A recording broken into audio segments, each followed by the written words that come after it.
जय हिंद दोस्तों, मैं कपिल सैनी। और हम लोग उत्तराखंड पीसीएस की मॉडर्न हिस्ट्री में जो क्वेश्चन आए हुए हैं अभी तक उस सीरीज को लेकर के चल रहे हैं। और आज हम लोग मतलब अब 2021 के अंदर जो क्वेश्चंस आए हुए हैं वो देख लेते हैं। चलो, छोटे से ही हैं, जल्दी हो जाएंगे। पहला, कांग्रेस द्वारा भारत की पूर्ण स्वतंत्रता के लक्ष्य की घोषणा किस अधिवेशन में की गई थी? The Congress declared complete independence for India as its goal at which session?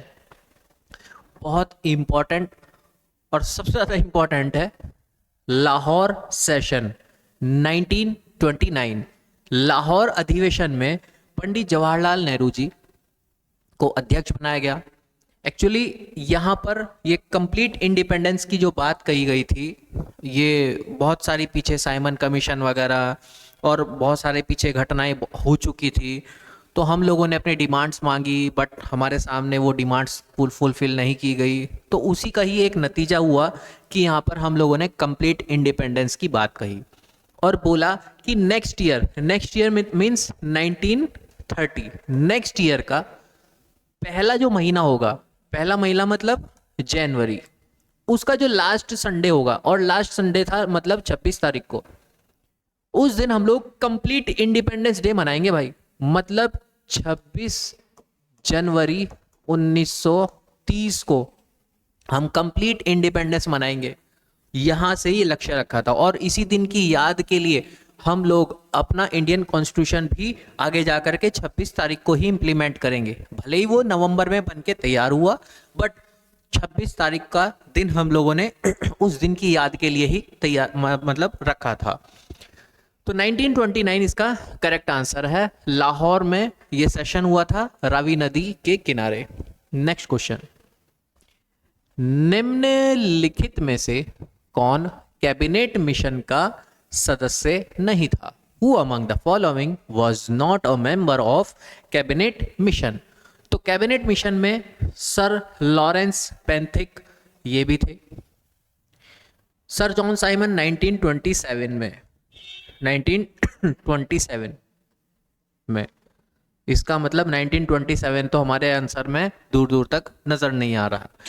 A B Alexander और सर स्टेफोर्ड क्रिप्स ये भी इस मिशन का हिस्सा थे। 1942 के जो अराउंड 1946 हम लोग आगे जा कर के देखते हैं, ये टोटल जितना भी है 1942 से 1946 तक का, ये वो दौर हुआ हमारे यहाँ पर जब वर्ल्ड वॉर चल रहा था, क्विट इंडिया मूवमेंट स्टार्ट हुआ और ब्रिटिश पार्लियामेंट की तरफ से अलग अलग मेंबर्स को भेजना शुरू किया। तो पहले क्रिप्स मिशन आया, देन फिर कैबिनेट मिशन आया 1946। तो कैबिनेट मिशन में ये 3 लोग थे जिन्होंने हमारे यहाँ पर सुधार रिफॉर्म के लिए एक स्ट्रक्चर तैयार करने के लिए भेजा था। तो 1927 के जो सर जॉन साइमन थे ये इसका हिस्सा नहीं थे। तो इसका करेक्ट आंसर है sir John Simon. Next question, Bharat में वित्तीय विकेंद्रीकरण किसने प्रारंभ किया था? Who introduced financial decentralization in India? तो फाइनेंशियल डिसेंट्रलाइजेशन कहने का मतलब जो आज आप आर्टिकल 243 ए से और जेड वगैरह तक यहाँ तक पूरा देखते हैं, जो हम लोग अपने रीजनल गवर्नमेंट्स देखते हैं, लोकल गवर्नमेंट देखते हैं, या क्षेत्रीय सरकार जो हम लोग गांव के अंदर देखते हैं, शहरों के अंदर देखते हैं। गांव के अंदर पंचायत हुई, शहरों के अंदर म्यूनिसिपल पार्टीज या फिर नगर पालिका वगैरह हुई। तो ये क्या हुई, ये एक फाइनेंशियल डिस्ट्रीब्यूशन का ही एक तरीके का पार्ट है। मतलब वहाँ पर लोकल लेवल पर भी वो अपने डिसीजन ले सकते हैं फाइनेंशियल से रिलेटेड। तो उसकी शुरुआत हमारे यहाँ पर लॉर्ड मियो साहब ने की थी। 1861 का भारतीय परिषद अधिनियम आया जिसके तहत भारत में वित्तीय विकेंद्रीकरण की बात या फिर फाइनेंशियल डिसेंट्रलाइजेशन की हम लोगों ने बात की, और फिर इसको अच्छी तरीके से इंप्लीमेंट करने का काम किया था लॉर्ड रिपन। ठीक है, पिछली वाली वीडियो में एक क्वेश्चन पूछा था ना।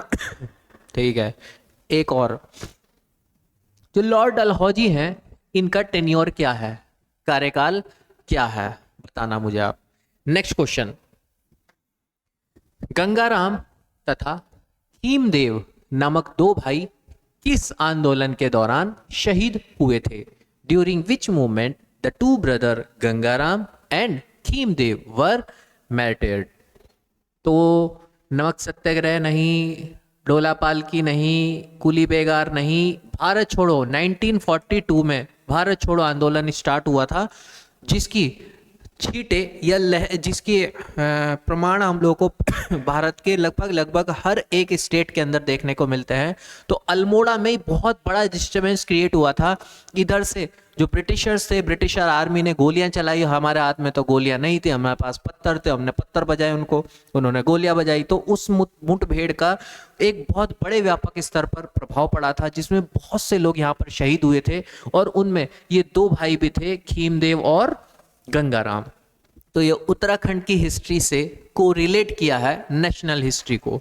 नेक्स्ट क्वेश्चन, राजा राम मोहन रॉय की प्रसिद्ध कृति गिफ्ट टू मोनोथेइस्ट किस भाषा में लिखी गई थी?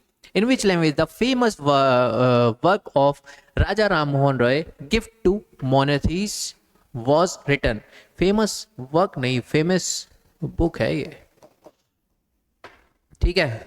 तो ये थी पर्शियन लैंग्वेज में, पर्शियन लैंग्वेज फारसी भाषा में लिखी गई थी। वैसे एक्चुअली क्या था, बेसिकली जो राजा राम मोहन रॉय जी थे, बहुत कम उम्र में ही इनको बहुत तजुर्बे हुए। मैक्सिमम लगभग इन्होंने 7-8 लैंग्वेज सीखी, उसमें अरबी, फारसी, अंग्रेजी, बंगाली, उर्दू, ये सही कई सारी इनके पास लैंग्वेज आती थी। इन्होंने अलग अलग रिलीजन के बारे में स्टडी करना स्टार्ट किया। आप हिंदू धर्म पे जाओगे, हिंदू वेदों को आप पढ़ोगे तो आपको संस्कृत लैंग्वेज की जानकारी लेनी पड़ेगी, तो इन्होंने संस्कृत भाषा का ज्ञान लिया।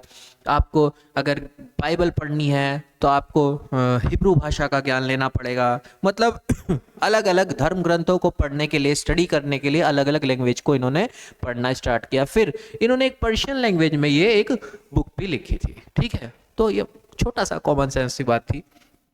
और लास्ट क्वेश्चन है ये, 1929 में महात्मा गांधी जी ने किस स्थान पर अनाशक्ति योग के अनुवाद का कार्य पूर्ण किया?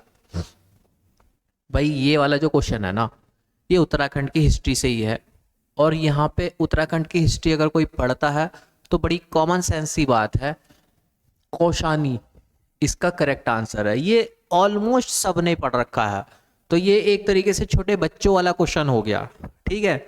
इसके जब हम मॉडर्न हिस्ट्री पढ़ते हैं उत्तराखंड के अंदर, तो कुछ गिने चुने अगर आप 10 पेज के अंदर उसको कंपाइल करो तो उन 10 पेज में आपको ये जरूर मिलेगा पॉइंट, कुछ मोटे मोटे से, ठीक है। तो ये फैक्चुअल है, इसमें ज़्यादा कुछ समझने वाली बात नहीं है। हम लोगों ने अभी अपनी मॉडर्न हिस्ट्री का जो फेज दौर था 2021 वाला फेज जो था वो पूरा किया। इसमें मैंने जितने भी क्वेश्चन आए हैं ओनली मॉडर्न हिस्ट्री के, लगभग ऑलमोस्ट वो कवर करने की कोशिश की है। अब मैं नेक्स्ट वाले सेशन में आप लोगों से पॉलिटी के सेशन से बात करूंगा कि अभी तक उत्तराखंड पीसीएस में पॉलिटी के क्वेश्चन कितने, कहाँ से, कैसे कैसे आए हैं, ठीक है। तो हम लोग अपने नेक्स्ट सेशन में मिलते हैं, और आप इस वाले क्वेश्चन का आंसर कमेंट बॉक्स में मुझे बताओगे। लॉर्ड डलहौजी, उनका टाइम ड्यूरेशन क्या था, ठीक है। बहुत बहुत धन्यवाद, स्वस्थ रहिएगा, बाय बाय, टेक केयर।